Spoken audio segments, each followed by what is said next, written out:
So right now, a lot of people are stuck in their houses and don't really have many things to do. So to help with that, many people have been going out and buying new computers. And that leads us to today's topic. Is buying or building a PC or even just upgrading right now a good idea? No matter if you are building the entire system yourself or just heading out to your local Best Buy, you might be wondering if right now is a good time to buy a PC.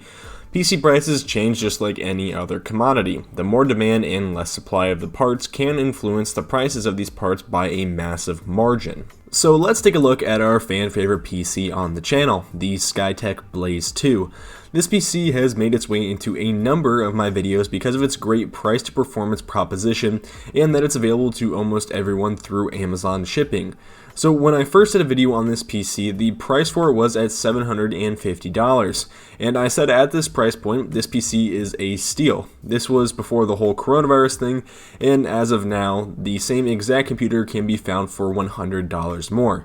Now, this isn't something revolutionary. Prices of things like computers have been going up because of their high demand during this time, and I don't think $100 more is that bad of a deal compared to what's going on in the market right now.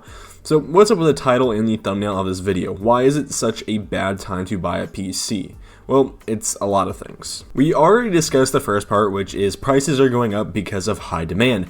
And I can guarantee you, if you wait a month or two, the prices will begin to normalize and go back to what they were once before. But the biggest thing that makes buying a PC a terrible idea right now is that all of you or what you are going to be buying is going to become obsolete in about a few months. This year is going to be host to one of, if not the biggest leaps in processor technology we have ever seen.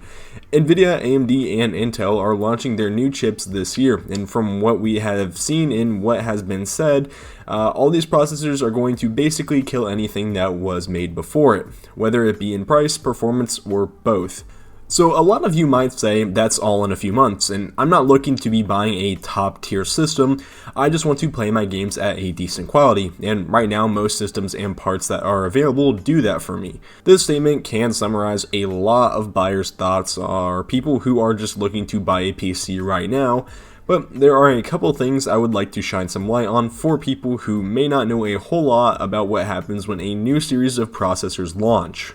So processor launches have three impacts that affect the PC market pretty massively. First is the competition between companies, second is the effects on last gen parts that are still relevant, and the third is the next generation performance.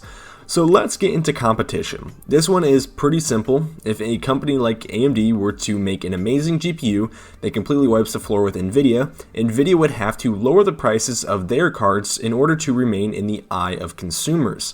This adds value to Nvidia's cards and makes getting better performance for your money much easier. This exact scenario probably will not play out this year, but something quite similar probably will. This has happened in the past, for example, because AMD's Ryzen 3000 chips had such good performance for the price, Intel had to cut the prices of their high-end desktop chips by half in order to compete.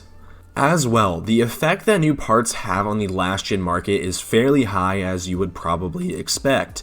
For example, once we saw AMD come out with the Ryzen 3000 chips, the price of their other CPUs went down massively. A first-generation 6-core 12-thread processor named the R5-1600, which launched with a price of $250, was able to be purchased for $80 after the CPU launch, only 2 generations later. I would expect to see the same kind of thing from these new processor launches. Once Nvidia or AMD comes out with new chips, the old ones that are still great performers are going to be dirt cheap, assuming the supply of those old chips are still somewhat high. This is a huge reason why I wouldn't buy a PC right now.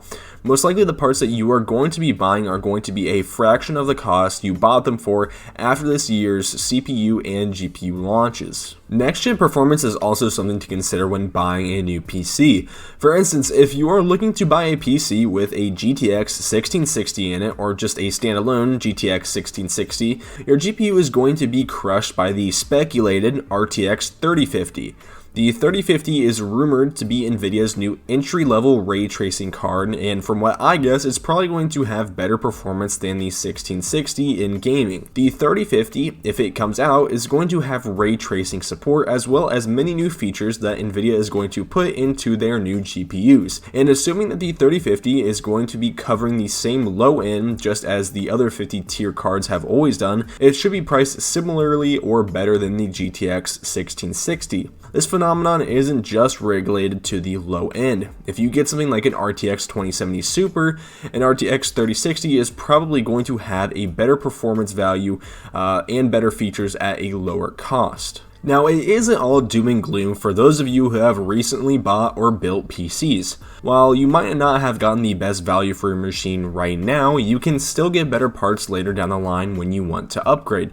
And for those of you thinking you need a new PC right now, I would say wait a month or get some more money and see if new parts come out. If prices don't change too much and what you want to buy is still available, go ahead and buy it. As for me, I will be waiting to upgrade my rig to a Ryzen 4000 chip and grab me a new next-gen GPU this winter. Well, that's the end of the video. I hope you guys liked it. This one took me a little bit of time to make and put together, so hitting that like button really helps me out. Again, thanks for watching, and I hope to see you guys in the next one.